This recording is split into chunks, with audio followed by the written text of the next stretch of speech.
wabarakatuh. Selamat pagi dan salam sejahtera teman-teman semua. Warahmatullahi wabarakatuh. Yes, selamat pagi semuanya. Senang sekali saya bisa bertemu teman-teman ya, khususnya teman-teman dari UNCP ini yang mungkin baru ya bertemu dengan saya. Kalau teman-teman di Almaty ini sudah sering ikut mata kuliah dengan saya. Nah, mungkin saya perkenalan dulu untuk mata kuliah PTK setelah UTS. Nanti insya Allah kita, bersama saya nanti sampai teman-teman UAS. Jadi setelah UTS, sebelum UTS kemarin dengan Bu Indah, nanti setelah ini dengan saya kita sampai UAS. Nah, adapun untuk pelaksanaannya juga sama dengan Bu Indah, tapi kalau Bu Indah mungkin ada jeda-jeda, penerapannya juga sama, ada video, ada diskusi, kemudian nanti ada video lagi semacamnya. Nanti untuk dengan saya kita akan diskusikan bersama-sama. Nah, sebelumnya pesertanya ada berapa totalnya? Ini masih ada beberapa yang belum hadir.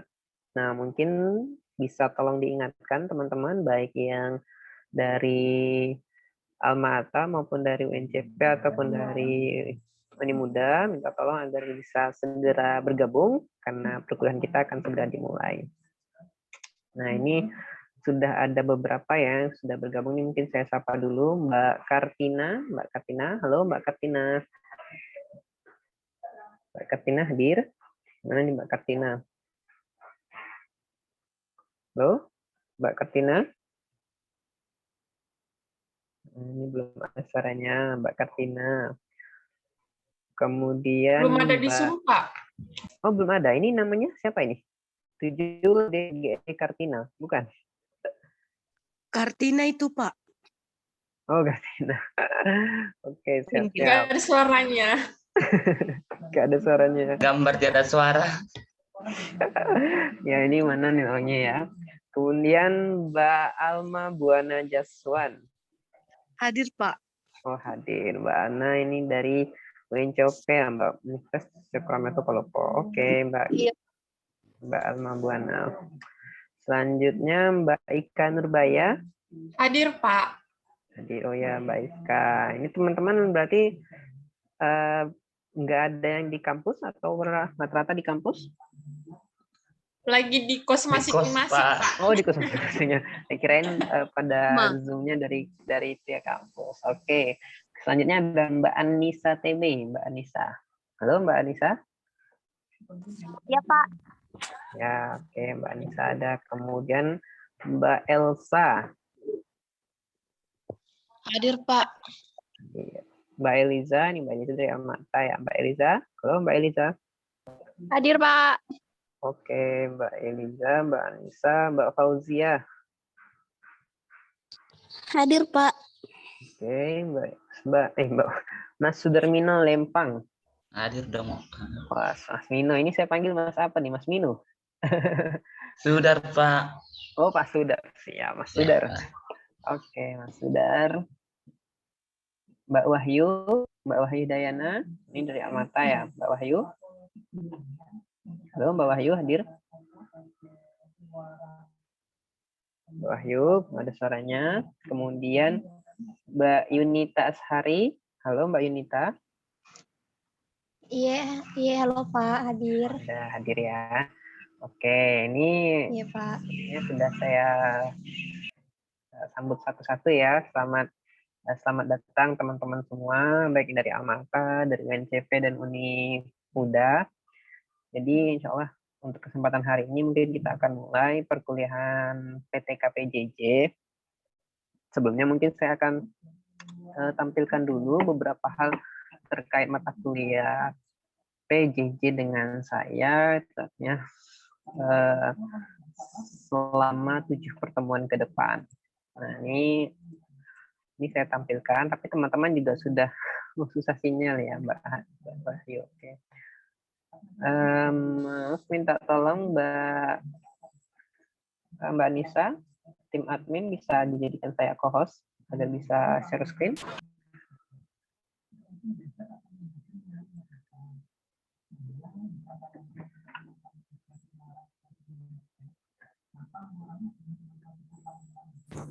Halo Pak Riki. Iya, Mbak. Ini Gimana? Pak Riki udah saya jadikan Oke, co-host ya. siap. Terima kasih, Mbak. Sama Pak Rik.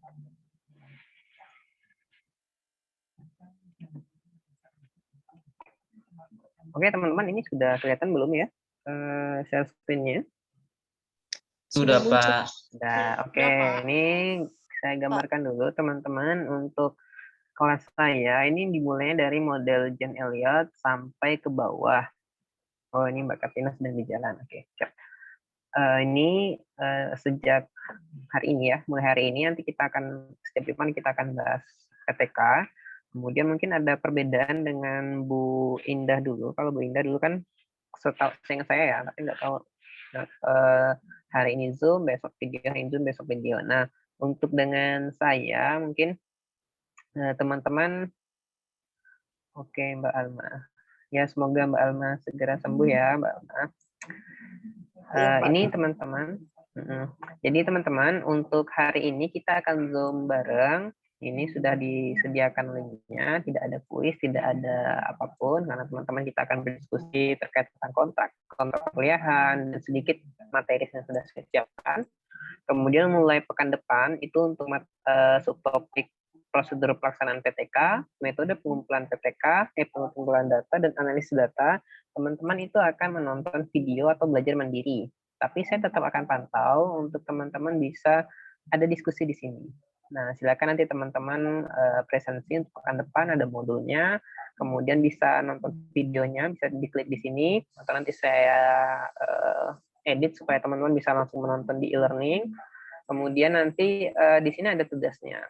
Nah, silakan setelah teman-teman menonton video, tugasnya nanti teman-teman akan diminta membuat bagan prosedur pelaksanaan PTK berdasarkan proposal satu ahli. Jadi nanti silakan teman-teman bisa berkreasi, kira-kira ingin memahami atau mendalami bagan yang seperti apa. Itu untuk pekan depan. Kemudian untuk selanjutnya, metode pengumpulan data juga sama. Teman-teman saya sediakan video dan modul.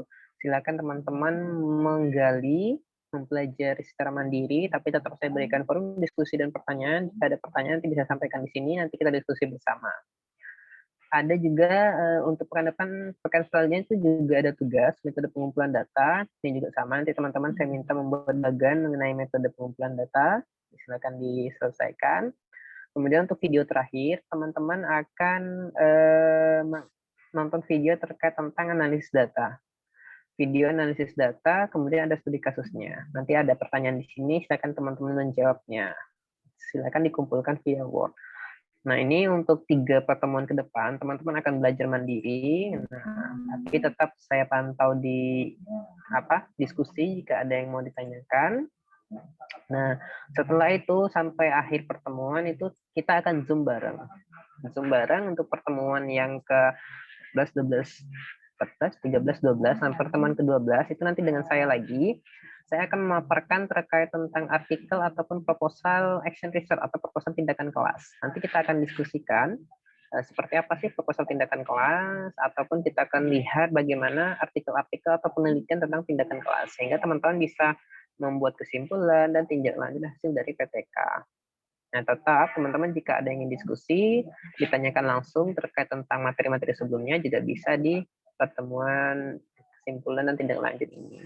Nah, setelah itu teman-teman, ini sebagai kontak juga, teman-teman nilai harian itu dilihat dari presensi dan tugas-tugas tadi. Kemudian untuk nilai UAS, kita tidak akan ada UAS dalam bentuk soal, tapi UASnya dalam bentuk proyek. Nah, untuk pertemuan ke-13 dan 14, teman-teman akan diminta menyusun proposal, bab 1 dan bab 2. Jadi semua mahasiswa besok akan membuat proposal masing-masing dari proposal bab 1 dan bab 2. Proposal PTK. Nah, ini setelah teman-teman memahami teori-teori yang sudah disampaikan baik dengan Bu Indah yang terkait tentang dasar-dasarnya, model-modelnya, maka nanti dengan saya kita akan langsung melakukan workshop pembuatan proposalnya. Jadi silakan nanti teman-teman di pertemuan ke-13 sudah menyiapkan proposalnya, minimal bab 1 sampai bab 2. Kalaupun bab 2-nya belum selesai, nanti bisa dilanjutkan di pertemuan terakhir. Presentasi untuk bab 2 dan bab 3 proposal PTK-nya. Nanti saya akan tunjukkan juga bagaimana bentuk-bentuk proposal yang harus teman-teman buat, sebenarnya di modul sudah ada, nanti saya tunjukkan. Kalau mau menyicil dari sekarang silakan. Dan nanti setelah pertemuan ke-14 saat UAS, nah UAS teman-teman tidak perlu mengerjakan soal lagi, cukup mengupload proposal yang sudah teman-teman buat sesuai dengan jadwal UAS. Nanti kita akan buat sama seperti di UTS kemarin, akan ada ruang tersendiri, teman-teman akan di-input ke sana. Setelah itu, teman-teman akan mengupload UAS-nya di sana. UAS-nya dalam bentuk proposal yang sudah teman-teman kerjakan. Jadi kalau teman-teman sampai pertemuan ke-14 itu sudah selesai proposal bab 3-nya, ya udah teman-teman bisa langsung upload, tidak perlu membuat lagi dari awal. Oke, sampai di sini ada yang mau ditanyakan mungkin? Atau suaranya terlalu jelas atau terlalu cepat penjelasannya? Mungkin ada yang mau ditanyakan dulu? Ada?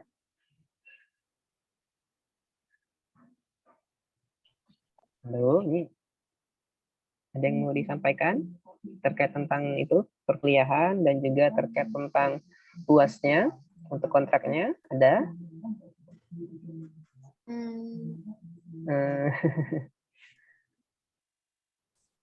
Ada yang mau disampaikan? Aman, Pak, aman. Aman ya? Gitu ya.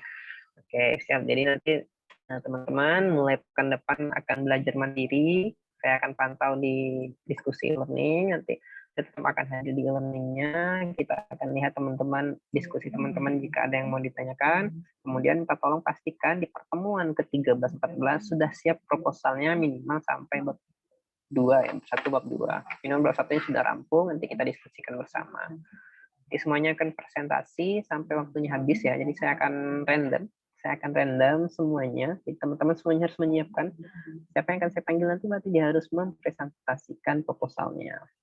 Nah, tidak sama nanti untuk yang pertemuan terakhir tidak sama. Saya akan random, teman-teman akan menampilkan proposalnya.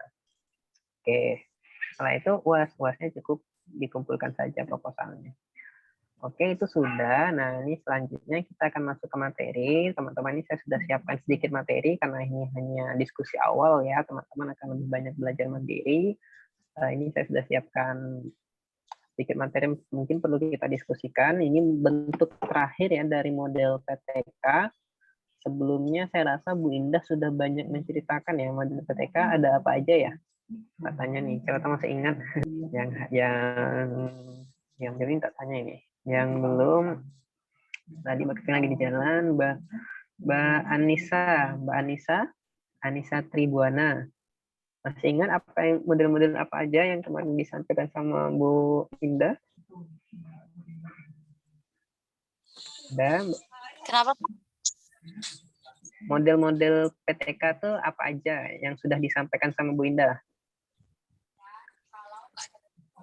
Model Kurt Lewin. Kurt Lewin terus? Bapak terus apa ya? Model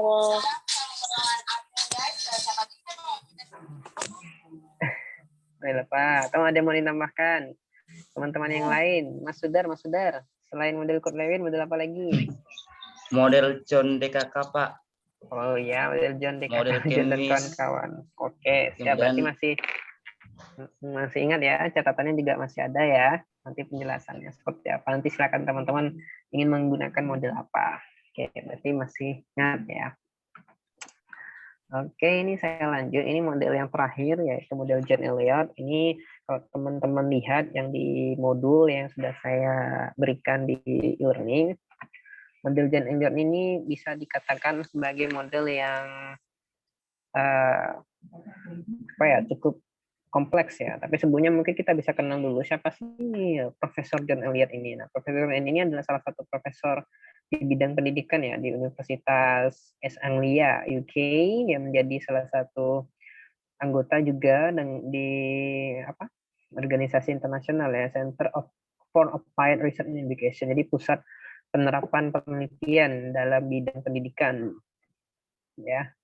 Kemudian dia juga sebagai dekan. Nah, ini tahun yang 1995. Cuman kalau teman-teman ingin lihat lebih detail ya, ada banyak biografi beliau, apa yang sudah beliau lakukan ya, hingga menjadi seorang sosok yang memberikan banyak teori yang kemudian bisa digunakan dalam bidang pendidikan. Nah, ini juga bisa mungkin bisa jadi contoh untuk teman-teman ya. Salah satu contoh ketika teman-teman di kuliah ya bisa melanjutkan lagi sampai profesor misalnya, sampai S2, S3. Ini harapannya kita bisa memberikan kebermanfaatan untuk dunia pendidikan. Entah nanti teman-teman menjadi guru ya, tidak hanya sebatas menjadi guru, tapi bisa melanjutkan lagi sehingga bisa memberikan banyak penemuan-penemuan baru di bidang pendidikan sehingga bisa diterapkan di dunia pendidikan. Nah, kenapa nanti model PTK itu penting ya? Kalau misalkan teman-teman ingat lagi, di PTK itu kan sangat khas, ciri khasnya itu adalah bagaimana membantu para guru dalam mengatasi permasalahan di kelas-kelas mereka. Gitu ya. Makanya kebanyakan penelitian tindakan kelas itu ketika ingin melakukan penelitian tindakan kelas, maka secara utamanya mereka adalah seorang guru. Gitu ya. Nah, itu mungkin salah satu alasan kalau misalkan di Alma Ata teman-teman itu tidak ada PTK, tidak ada skripsi yang PTK. Kenapa? Karena PTK itu dinilai orang-orang yang ingin melakukan PTK maka dia harus menjadi guru terlebih dahulu. Ya. Nah, ini sangat penting sekali karena setiap guru itu punya permasalahan yang berbeda-beda dengan siswanya sehingga perlu treatment yang berbeda-beda pula tergantung dengan situasi dan kondisinya. Maka muncullah model-model PTK seperti teman-teman sebutkan tadi. Nah, kalau teman-teman lihat di modul yang sudah saya berikan dan juga di PPT ini, intinya adalah model Elliot ini bahkan sangat sangat kompleks, sangat rinci, sangat lengkap ya, sangat banyak bahkan tahapannya jika dibandingkan dengan model-model lain, baik model Quick tadi dan juga John DKK ya dan teman-temannya. Nah, kenapa? Karena memang dalam satu siklus saja ya itu terdiri dari beberapa macam tindakan ya, bahkan terdiri sampai 3-5 tindakan. Satu siklus itu ada sangat banyak sekali. Nanti kita coba cek bagaimana alurnya ya. Bahkan setiap tindakan itu sendiri kemungkinan terjadi beberapa langkah yang terrealisasi dalam bentuk kegiatan pembelajaran. Nah, maksudnya seperti apa? Jadi misalkan ada siklus 1, siklus 2, siklus 3 ya, misalnya kalau PTK. Nah, dalam siklus 1 itu ada 5 tindakan. Harus begini, begini, begini, begini. Bahkan dalam satu tindakan ya, itu ada banyak langkahnya. Misalnya tindakan yang pertama itu rumusan masalah, atau tindakan yang pertama itu adalah observasi misalnya. Nah, langkah-langkah yang harus dilakukan itu apa? Langkah-langkahnya misalnya mewawancarai guru, mewawancarai siswa, atau melihat dokumentasi siswa dan semacamnya. Itu kan dalam setiap satu tindakan ada banyak sekali langkah-langkah yang harus diberikan. Nah, itu salah satu bentuk rinci dari John Elliot. Nanti kita akan lihat satu persatu. Ada berapa langkah-langkah yang disarankan oleh beliau dalam melakukan penelitian tindakan kelas. Nah, yang pertama, kegiatan apa saja sih yang bisa dilakukan dalam penelitian tindakan kelas? Ini kegiatan-kegiatannya nanti bisa masuk ke dalam siklus-siklusnya. Misalnya siklus 1 itu identifikasi masalah. Jadi kalau misalkan kita bicara identifikasi masalah, maka tujuannya adalah untuk melihat dan menemukan masalah-masalah apa aja sih yang terjadi di sekolah, khususnya dalam pembelajaran di kelas. Jadi teman-teman ketika ingin melakukan penelitian tindakan kelas, kita harus melakukan identifikasi masalah dulu. Nah, bagaimana sih caranya kita melakukan identifikasi masalah? Nah, bisa saja yang pertama teman-teman melihat hasil ulangan siswa. Oh, kok misalnya siswa pada materi IPA kelas 4 ini kok selalu nilainya jelek misalnya. Ini jadi masalah. Atau misalnya ketika dilihat dari, itu kan tadi dari aspek kognitif atau aspek pengetahuan atau aspek pemikiran mereka ya. Nah, kita juga bisa lihat dari aspek sikap. Misalnya, oh kenapa sih anak-anak kelas 6 ini kok masih sering berantem misalnya di sekolah, di kelas, kok masih sering berantem di kelas mereka. Kemudian kenapa misalnya kurang hormat antara siswa dengan siswa atau kurang menghargai antara siswa dengan guru misalnya. Nah, itu juga menjadi temuan-temuan. Atau misalkan ditemukan kok sekelompok siswa ini sering sekali bolos misalnya. Nah, itu menjadi salah satu bentuk kita sedang melakukan identifikasi masalah. Nah, ini sangat penting teman-teman, identifikasi masalahnya sangat penting karena ini merupakan tahap awal. Inilah menjadi fondasi teman-teman dalam melakukan treatment selanjutnya. Misalnya kalau misalkan teman-teman dapat info dari guru BK misalnya. Jadi misalnya teman-teman itu ketika di sekolah berperan sebagai wali kelas, ya, di kelas teman-teman, kok dilihat ini anak kalau saya ngajar IPA kok pada tidur semua, misalnya kalau ngajar matematika kok pada tidur semua. Nah, ini salah satu menjadi masalah. Nah, masalah ini mungkin saja hanya ditemukan di kelas teman-teman, sehingga dalam pelaksanaannya ya harus disesuaikan dengan kondisi teman-teman. Nah, misalnya teman-teman ketika baca buku atau ketika nanti sudah PPL ya, sudah PPL misalnya dapat teori misalnya, oh kalau bisa kita pakai pembelajaran virtual atau pembelajaran online misalnya, oh ini bisa bikin siswa lebih aktif. Nah, itu belum tentu kalau misalkan kita terapkan di kelas kita itu bisa menjadi efektif. Makanya kita memberikan treatmentnya hanya untuk kelas kita. Berbeda misalnya kalau dengan teori-teori yang lain kan kita harus buktikan ini, buktikan itu. Tapi kita di kelas kita tujuannya hanya satu, memecahkan masalah di kelas kita. Maka identifikasi masalah adalah hal yang paling utama, hal yang paling penting teman-teman harus lakukan dalam PTK. Seperti itu. Oke, untuk identifikasi masalah, ada yang mau ditanyakan dulu? Sudah? Tidak ada?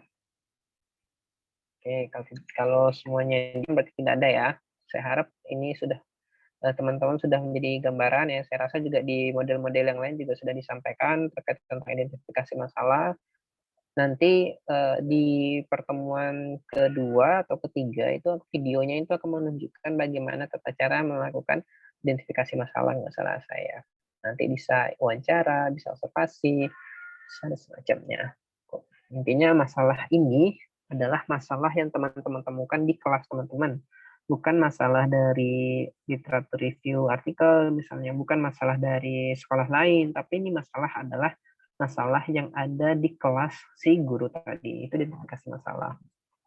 Nah, setelah kita melakukan identifikasi masalah, kalau menurut John Elliot, langkah atau kegiatan selanjutnya itu adalah melakukan penyelidikan. Ya, jadi ketika kita ini sudah dapat masalahnya, hasil belajar siswa rendah pada bidang IPA misalnya atau pada matematika ini selalu rendah. Ya udah kita lakukan penyelidikan. Kita kumpulkan informasi apa sih yang menjadi penyebab kenapa sih siswa ini rata-ratanya siswa kelas ini rata-ratanya matematikanya rendah. Ya udah kita mengumpulkan informasi. Bisa tadi kita mengumpulkan informasinya dari wawancara, bisa juga dari observasi. Kita tanya ke siswanya, kenapa kok nilainya pada jelek-jelek misalnya. Seperti itu. Kenapa kok pada saat ibu ngajar teman-teman ini pada lari-lari, pada ribut, tidak mau mendengarkan dan semacamnya. Nah, itu bagian kita dalam mengumpulkan informasi. Jadi kalau tadi di tahap pertama itu identifikasi masalah, ada banyak masalah yang kita temukan di sekolah, di kelas kita pilih salah satunya, kemudian kita lakukan penyelidikan, kira-kira apa sih penyebabnya, kenapa bisa terjadi, gitu kan. Nah, ketika kita sudah dapat rumusan masalah, sudah melakukan penyelidikan, maka kita bisa merumuskan masalah penelitiannya. Sehingga kita bisa menetapkan tujuan penelitian tindakan kelas kita. Ini misalnya masalahnya itu adalah hasil belajar matematika siswa kelas 5A itu rendah.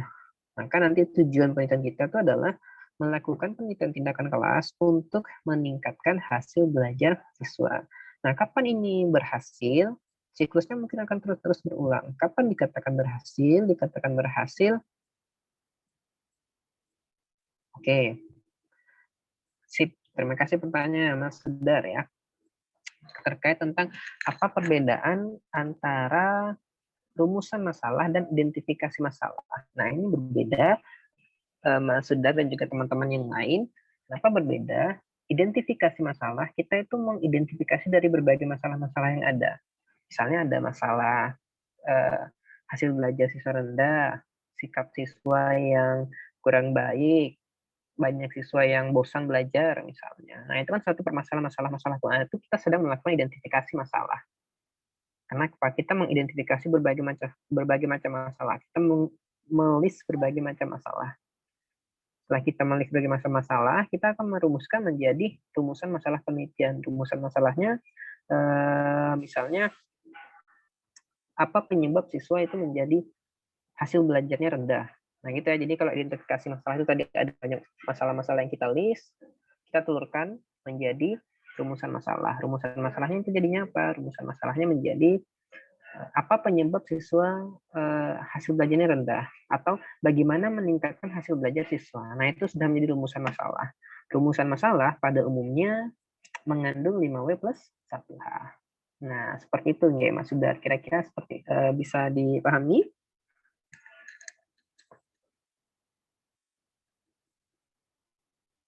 Halo, Mas Sudar?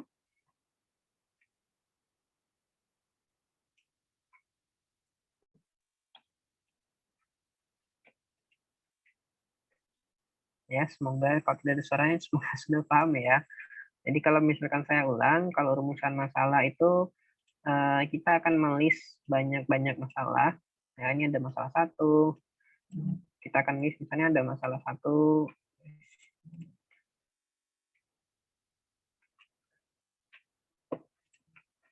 Nah, pasti yang dimaksud dengan rumusan masalah dan identifikasi masalah apakah sama atau beda? Misalnya identifikasi masalah. Nah, kalau kita identifikasi masalah, seperti saya sampaikan tadi, ini kita punya banyak masalah.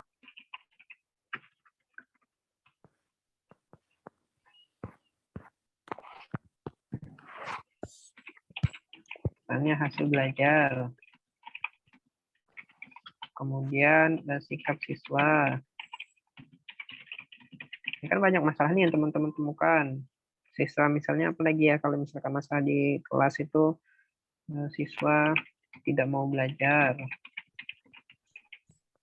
Siswa pasif misalnya. Ini salah satu bentuk identifikasi masalah. Nah, kapan dia menjadi rumusan masalah? Kita akan turunkan menjadi rumusan masalah. Nanti kita lihat. Misalnya berdasarkan identifikasi di atas, maka rumusan masalahnya adalah misalnya kita ingin fokus kepada ini nih, hasil belajar siswa. Ya udah kita ambil 1. Nah, berarti rumusan masalahnya misalnya apa yang menyebabkan hasil belajar rendah? Atau bagaimana Meningkatkan hasil belajar siswa. ya, betul ya tadi bagaimana meningkatkan terima kasih tadi Mbaknya ya. Bagaimana meningkatkan hasil belajar siswa? Nah, ini termasuk rumusan masalah. Nah, umumnya rumusan masalah itu menggunakan yang mudahnya, kalau teman-teman bisa mengingatnya ini. 5W tambah 1H. Nah, jadi bisa kayak gini. Jadi kalau identifikasi masalah, kita mengidentifikasi berbagai macam masalah. Kemudian kalau sudah masuk ke rumusan masalah, kita ke sini. Nah, nanti kita akan coba lihat ya bagaimana proposal PTK. Nanti kita akan lihat bagaimana proposal PTK, sehingga nanti teman-teman bisa menyusun proposal PTK untuk melaksanakan penelitian tindakan kelas di sekolah masing-masing. Gitu ya Mas Sudar dan juga teman-teman yang lain. Semoga bisa dipahami ya. Bisa, Pak. Oke. Tadi sudah penyelidikan, sudah membedakan antara identifikasi masalah dan rumusan masalah. Selanjutnya rencana umum. Maka kalau rencana umum, ini peneliti akan memberikan perlakuan kepada sampel agar bisa terlihat perubahan perilaku sesuai yang diharapkan oleh peneliti. Nah, jadi kalau misalkan rencana umum ini kita nih sudah mulai memberikan perlakuan kepada siswa dalam artian kita sampaikan ke siswa anak-anak, besok kita akan melakukan pembelajaran dengan ini loh misalnya. Nah, itu kan kita sudah mulai memberikan perlakuan kepada siswa. Kita kan bisa lihat nih, kira-kira siswanya excited atau tidak misalnya. Oh, misalnya, baik Bu, senang-senang. Misalnya semacamnya. Nah, misalnya besok tolong kita belajarnya menggunakan itu ya, barang-barang di sekitar kita. Misalnya besok coba bawa daun kering misalnya, besok atau bawa ini ada aktivitas ini ya anak-anak. Nah, ketika itu mereka sudah mulai merasa oh ini kita sudah mulai melakukan rencana umum, kita akan memberikan treatment apa kepada siswa kita. Nah, itu salah satu bentuk tindakan dari kegiatan dari model John Elliot. Mohon maaf Pak, apakah kalau karakter pendidikan bisa memakai PTK Pak? Nah, terkait tentang karakter pendidikan ini maksudnya permasalahan tentang karakter ya Mbak Anissa. Nah, kalau saya lihat ini berdasarkan masalahnya terkait tentang karakter, ya saya rasa juga bisa kalau misalkan kita merasa ini adalah masalah di kelas kita. Kenapa sih karakter anak-anak itu pada sering kurang sopan gitu antar sesama misalnya, atau kurang sopan sama guru misalnya. Nah, ini juga menjadi masalah. Kita mungkin bisa menulis masalah seperti yang tadi saya sampaikan. Kita mungkin bisa menulis masalahnya dari ini, mungkin kita bisa tulis nih. Kita bisa tulis di sini. Oh, nih selain hasil belajar ini kita tambah siswa misalnya karakternya kurang baik, tidak jujur, sering mencontek. Nah, itu kan juga salah satu permasalahan di kelas kita. Maka ini menjadi salah satu alasan yang kita bisa jadikan untuk melakukan penelitian tindakan kelas. Kita mengidentifikasi masalah karena memang nanti pastinya teman-teman kalau di kelas itu sudah merasakan banyaknya permasalahan di kelas masing-masing. Ada yang ini, ada yang itu misalnya. Nah, teman-teman bisa menuliskan ini. Kita identifikasi dulu masalah-masalah yang ada, terus kita fokus. Kita pilih mau fokus ke masalah mana yang mau kita pecahkan. Baik itu dari kognitif, hasil belajar, kemampuan pengetahuan mereka, ataupun kemampuan psikomotor, keterampilan mereka, misalnya disuruh ke lab, atau disuruh menggambar, disuruh membuat apa gitu, mereka bisa atau tidak, bahkan ke level afektif, ke level sikap siswa. Jadi bisa kalau misalnya kita menganggap itu sebagai permasalahan. Gitu Mbak Anissa, kira-kira gimana? Ini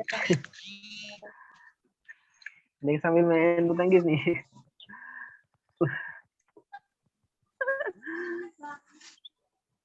Pelangi bocil Dik. Pelang. Oh, Oke. Nah, itu tadi ya, ini kita lanjut. Ini tadi Astagfirullah. rencana umum.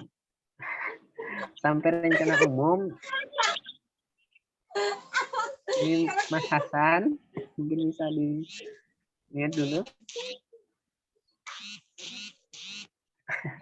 Nah, seperti itu ya teman-teman, tadi terkait tentang pertanyaan Mbak Anissa mengenai apakah karakter bisa, ya bisa. Ini kita identifikasi masalah.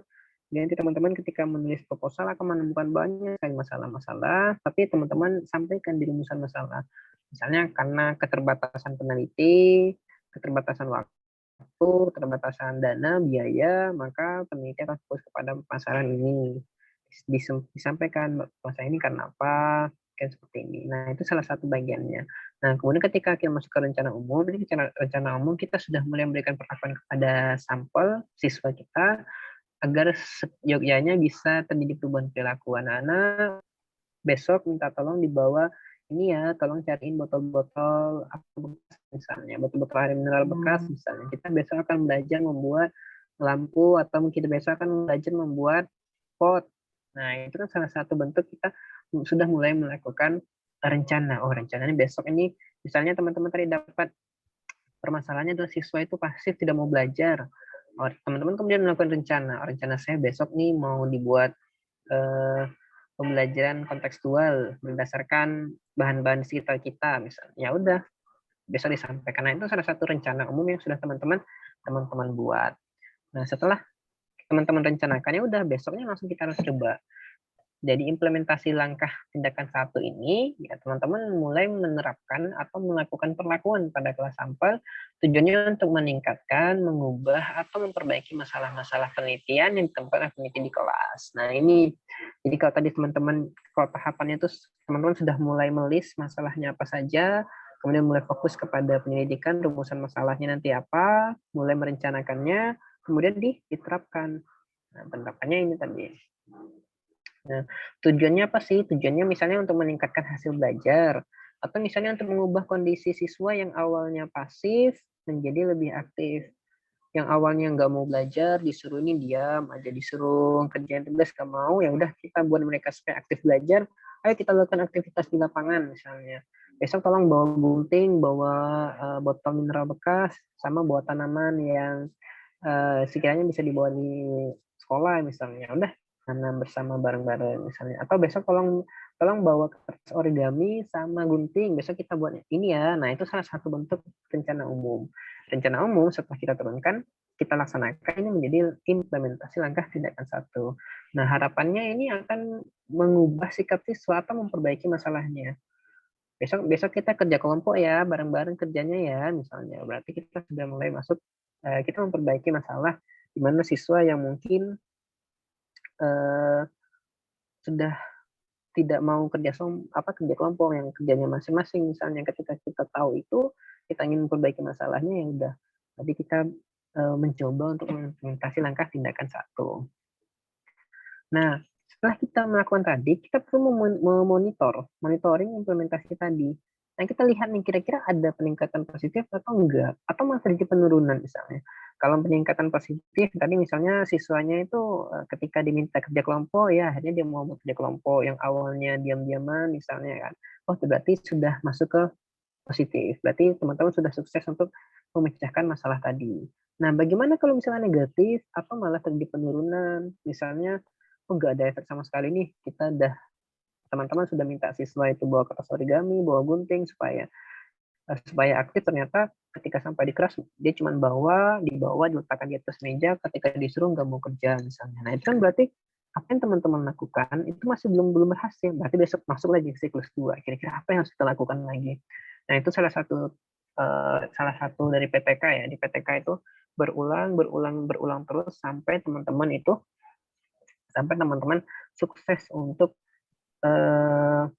mengatasi masalah-masalah yang sudah teman-teman nulis tadi.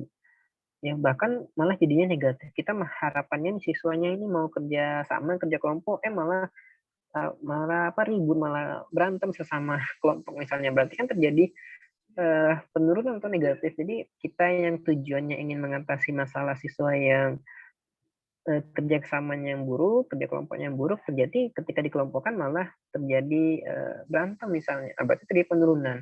Artinya cara teman-teman, tindakan teman-teman tadi, implementasinya tadi harus diperbaiki lagi. Kita masuk ke siklus 2, ulangi lagi. Kok kenapa sih bisa kayak gini? Kita analisis lagi masalahnya. Mulai lagi melakukan implementasi. Nah, itu salah satu PTK. Nah, kenapa BTK tadi saya sampaikan hanya tidak, kalau di Alma itu tidak menjadi skripsi, karena itu tadi. Karena kalau PTK ya harus dilakukan secara siklus berulang, masalahnya harus ada di guru itu tadi. Oke, sampai sini dulu. Ada yang mau ditanyakan lagi sebelum dilanjut? Saya, Pak. Oke, silakan Mbak. Dengan Mbak siapa nih namanya? Silakan Mbak, ayo. Baik, perkenalkan Ya. nama saya Ika Nurbaya dari Universitas Cokro Aminoto Palopo. Di sini saya ingin mengajukan pertanyaan. Jika hanya satu siswa yang misalnya Pak, dia punya masalah di dalam kelas, apakah bisa di PTK-kan itu Pak? Ya, saya juga tadi sempat terpikir itu ya sebelum baik kan, bagus Mbak. Jadi gimana Pak kalau misalkan jumlahnya hanya satu ya, hanya satu. Nah, ketika teman-teman menganggap itu sebagai masalah, ya udah, tadi teman-teman itu bisa menjadikannya penelitian tindakan kelas. Bagaimana memecahkan satu orang siswa ini aktif. Ya, ketika teman-teman itu menganggapnya masalah, tapi jika teman-teman menganggap itu bukan suatu masalah yang harus dipecahkan, ya udah berarti tidak perlu melakukan PPK. Ya, bahkan ketika dapat satu masalah, makanya tadi saya bilang ketika kita melis masalah, mengidentifikasi masalah itu sangat penting sekali. Bahkan ketika kita dapat satu siswa ini, wah satu siswa ini gimana ya caranya? Itu bisa dijadikan PTK, ya udah kita lihat nih siklus pertama, coba kita buat si anak ini anak ini kita berikan treatment apa misalnya. Misalnya si anak ini ketika datang sekolah kok tidak semangat belajar misalnya. Ya udah kita fokus ke masalah ini, kita mulai lakukan penyelidikan, tanya sama siswanya atau tanya kepada walinya, kepada orang tuanya. Oh, dapat datanya, ya udah besok saya mau implementasikan kegiatannya, misalnya si anak dipasangkan dengan kerja kelompok dengan si anak yang sangat aktif, sangat ceria. Ya udah, nanti dipasangkan dengan di sana. Semoga bisa terjadi. Ternyata saya dipasangkan, oh terjadi peningkatan anaknya mulai ceria. Ya udah, berarti teman-teman sudah sukses untuk mengatasi masalah tadi.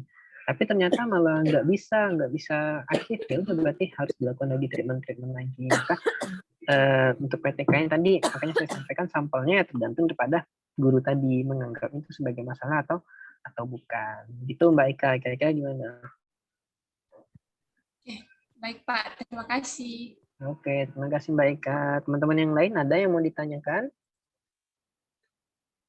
Mau di chat atau mau disampaikan langsung boleh. Oke, jika tidak ada, ini saya lanjut lagi. Tidak banyak sepertinya.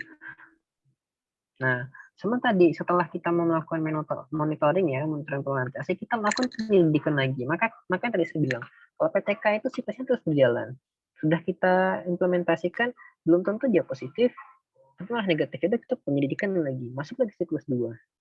Begitu seterusnya sampai kita bisa memecahkan masalah yang ada di dalam kelas kita. Nah, ini yang membedakan antara PTK, antara penelitian kuantitatif, penelitian kualitatif, penelitian R&D misalnya.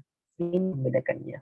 Kalau penelitian kuantitatif, kita cukup menguji nih, apakah model A efektif terhadap hasil belajar siswa. Misalnya kita cukup menguji. Itu kuantitatif.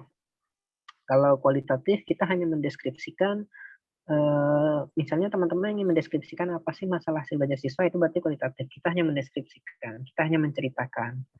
Atau pengembangan, teman-teman membuat sesuatu yang divalidasi, dikembangkan, mengembangkan sesuatu, media kah, model kah, pembelajaran kah untuk siswa, kemudian diterapkan. Nah, itu pengembangan. Yang membedakan antara PTK dengan yang lainnya, PTK itu adalah siklus. Ketika ini belum selesai, meskipun kita mengembangkan sesuatu, membuat sesuatu, mengimplementasikan sesuatu, belum selesai, ya udah kita ulangi lagi. Lanjut lagi, sampai masalahnya selesai. Makanya ini muncul lagi penyelidikan lagi. Kita cek lagi, kenapa sih kok apa yang kita lakukan ini malah gagal? Apa sih yang pengaruh-pengaruhnya? Faktor apa sih yang mempengaruhi kegagalan ini? Nah, itu kita cek lagi.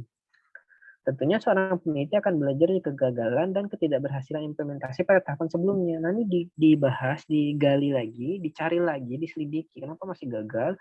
Sehingga nanti merevisi, kita revisi lagi. Ya udah, kalau gitu berarti idenya nih, idenya nggak usah pakai kerja kelompok deh.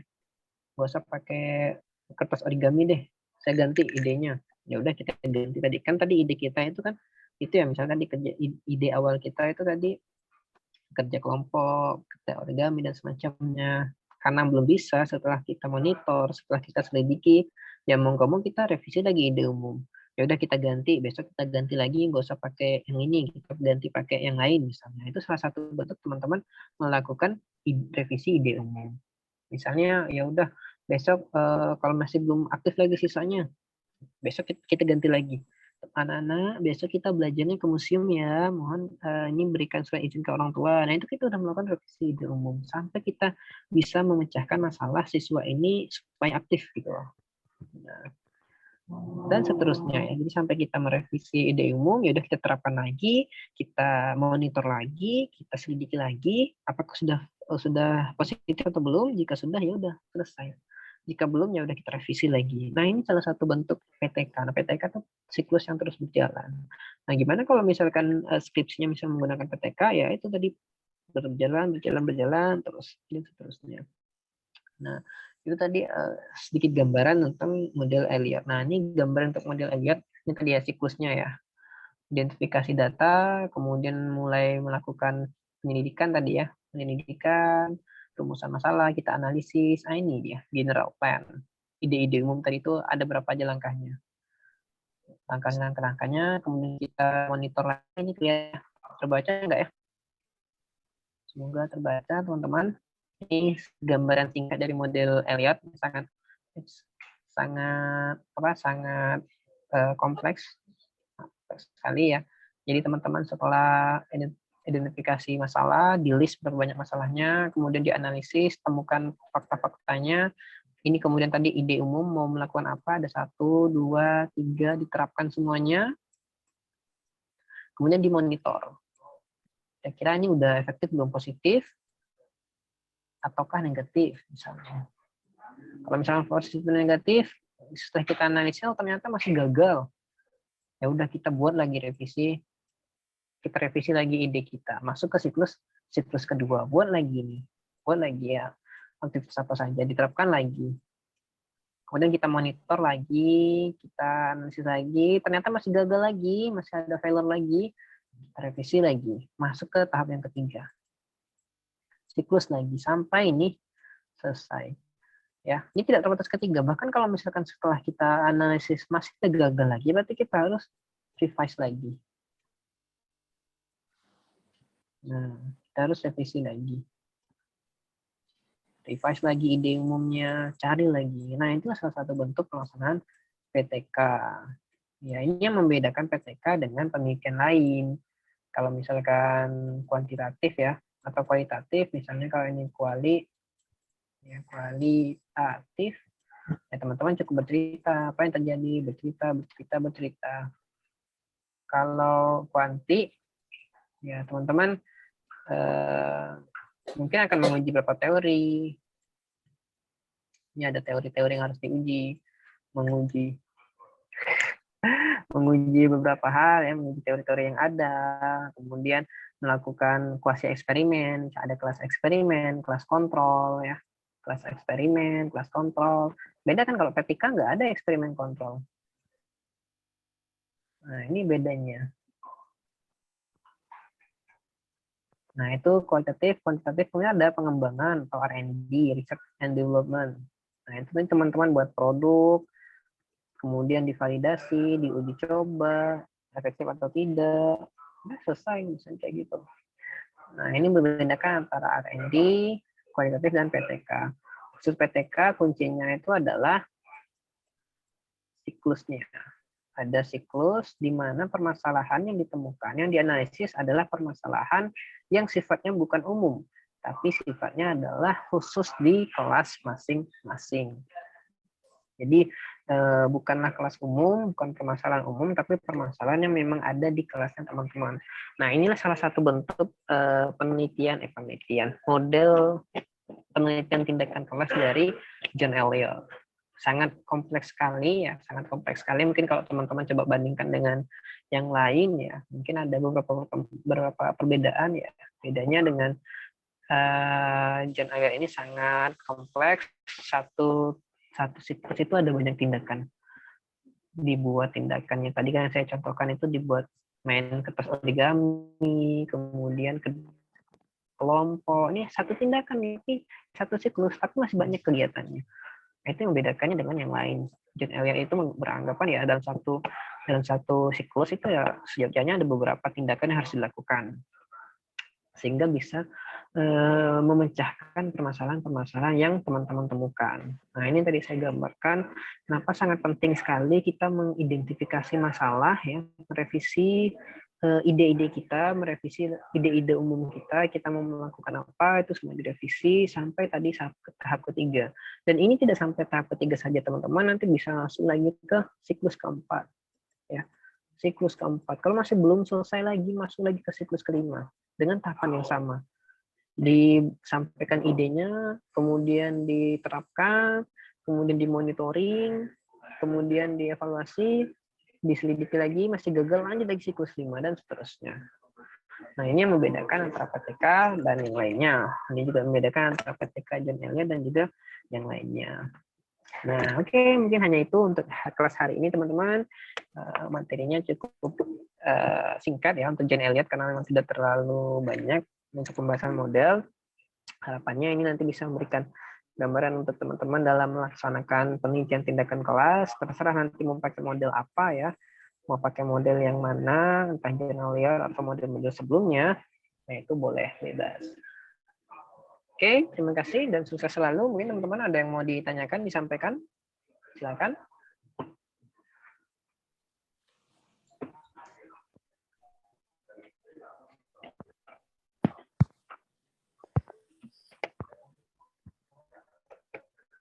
Ada yang mau disampaikan? Mohon maaf, Vicky. Mbak Ika dulu mungkin yang mau bertanya. Oh iya, silakan Mbak Astia atau Mbak Ika. Monggo. Kalau saya mau bertanya, apakah diharuskan memberikan lebih dari satu tindakan atau hanya satu, Pak? Bisa juga satu di setiap siklus. Nah, kalau khusus John Elliot itu mintanya, bukan mintanya. Karena di John Elliot ini mintanya tuh satu kegiatan itu detail, maka John Elliot itu dalam satu siklus itu ada beberapa action step, ada beberapa tindakannya. Ya, jadi kalau misalkan tadi Mbak yang bisa lihat kan, bisa lihat dalam siklus yang tadi saya gambarnya udah kelihatan belum ya? Iya Pak, bisa. Nah, jadi kalau misalkan tadi dilihat dalam siklus yang saya tunjukkan tadi punya John Elliot, ya memang dalam general plan-nya ya harus ada beberapa tindakan. Tindakan 1, tindakan 2, tindakan 3. Ya minimal tuh lebih dari satu tindakan. Itu menurut John Elliot. Kenapa? Karena dalam satu permasalahan itu kompleks. Masa kita menyelesaikan satu masalah hanya dari satu tindakan. Nah, itu mungkin salah satu gagasannya dari John Elliot yang menyatakan bahwa untuk memecahkan satu permasalahan, maka ada banyak tindakan yang harus dilakukan. Nah, ini yang membedakan dengan model-model yang sebelumnya. Model yang Kurt Mind itu seperti apa, John DKK itu seperti apa. Nah, ini membedakannya. Nah, harapan saya teman-teman punya gambaran nih. Oh, si John Eliot ini maunya seperti ini loh. John Eliot ini maunya dia tuh detail, rinci, dan sangat jelas sekali gitu ya. Sangat banyak. Nah, ini tapi yang model ini yang digunakan. Begitu Mbak Ika. Kira-kira bagaimana? Jadi harus lebih dari satu ya Pak ya? Lebih dari satu. Siap, makasih Pak. Oke, sama-sama Mbak Ika. Oke, lanjut tadi Mbak Ika atau Mbak Baik ya tadi? Mbak Asti atau Mbak Baik tadi? Mbak Asti, Pak. Saya. Oke, silakan Mbak Asti, silakan. Saya masih bingung mengenai tugasnya tadi, Pak, karena maksudnya. Tugasnya. Mohon maaf, Pak. Oke, siap-siap nih. Untuk tugasnya teman-teman, ini sebenarnya bukan tugas seperti biasa ya. Mata kuliah saya itu UAS-nya tidak ngerjain soal, tapi UAS-nya adalah proyek. Nah, tugasnya teman-teman ini pertemuan ke-8, 9, 10, 11, 12, 13. Nah, pertemuan ke-13, teman-teman harus mempresentasikan proposal PTK-nya. Nah, nanti ini saya akan random siapa yang maju duluan, siapa yang tampil duluan. Nah, jadi semuanya harus siap. Jadi saya acak siapa yang maju duluan di pertemuan ke-13. Nanti dibuat proposal PTK. Syukur-syukur kalau sudah sampai bab 2 ya. Bab 1 dan bab 2 kita akan presentasikan. Tapi sebelumnya di pertemuan ke-12 saya mungkin akan tunjukkan dulu beberapa contoh proposal tindakan kelas dan juga beberapa contoh artikel dari penelitian tindakan kelas. Jadi bisa gambaran. Selanjutnya di pertemuan 13 dan 14 teman-teman semua akan mempresentasikan proposalnya. Nanti saya tunjuk siapa yang sudah ada, nanti yang langsung bergantian presentasinya. Kemudian untuk UAS-nya teman-teman cukup mengumpulkan proposal PTK yang sudah direvisi hasil pertemuan perkuliahan. Jadi nanti kan ada revisi-revisi nih. Misalnya saya ingin diperbaiki apa, saya ingin ditambahi apa. Nah, nanti hasil revisinya teman-teman kumpulkan beserta proposal yang sudah lengkap di UAS-nya sesuai dengan waktu UAS mata kuliah PTK. Begitu Mbak Asti. Gimana kira-kira? Siap. Oke. Teman-teman yang lain mungkin ada yang masih mau ditanyakan? Monggo silakan, hari ini sudah mulai men-short ya. Ada waktu masih untuk jam PTK. Nah, silakan sudah mulai kerja mandiri untuk mencari masih ada sekitar 50 menit atau SKS teman-teman bisa mencari hal-hal yang berkaitan tentang proposal action research, artikelnya juga. Sebelum apa nanti teman-teman yang sudah ingin belajar di pertemuan selanjutnya ya bisa mulai menonton video, ada diskusi dan semacamnya itu juga silakan. Monggo jika ada yang mau ditanyakan lagi. Judulnya untuk buat proposal bebas ya Pak? Judulnya Asalkan bebas. PTK. Asalkan PTK. Proposalnya Siap. bebas untuk teman masing-masing. Intinya ya harapan saya tuh jangan sampai proposal PTK sama dengan proposal penelitian kuantitatif atau penelitian kualitatif. Ya. Intinya harus ada siklus. Ya, siklus. Ya, seperti itu. Oke, monggo teman-teman yang lain ada yang mau disampaikan lagi? Cukup? Sudah cukup kira-kira? Insya Allah. Dan oke, mohon masing-masing semuanya presensi ya, jangan lupa presensi yang sudah saya share nanti presensinya via Google Form. Baik teman-teman, jika sudah tidak ada lagi yang mau disampaikan, ini kita akhiri saja ya perkuliahan kita pada hari ini. Silakan teman-teman mulai mengerjakan tugasnya, proposal, karena ini akan digunakan untuk UAS-nya nanti. Baik, ini jika tidak ada, maka saya tutup untuk perkuliahan pada hari ini. Terima kasih atas partisipasi teman-teman, terima kasih atas keaktifan teman-teman. Kita akan bertemu lagi tatap muka daring, itu di pertemuan ke-13, pertemuan ke-13. Mohon mulai pekan depan sampai 3 pekan ke depan, teman-teman akan belajar mandiri. Teman-teman akan berdiskusi di e-learning, saya akan pantau di sana. Semoga walaupun belajar e-learning, nanti kalau tanyakan bisa ditanyakan ke saya. Nanti kalau misalkan kurang, kita diskusikan di pertemuan ke-13. Sekali lagi saya mengucapkan terima kasih dan mohon maaf atas segala kekurangan. Terima kasih banyak. Saya akhiri. Billahi taufiq wal hidayah. Assalamualaikum warahmatullahi wabarakatuh. Waalaikumsalam warahmatullahi wabarakatuh. Terima kasih, Pak. Oke, ini sudah hampir semua ya, 15 orang. Oke. Oke, silakan. Oke, terima kasih. Ini saya tutup. Pak, Oke. terima kasih banyak, Pak. Oke, sami-sami Mas Sudar. Saya tutup.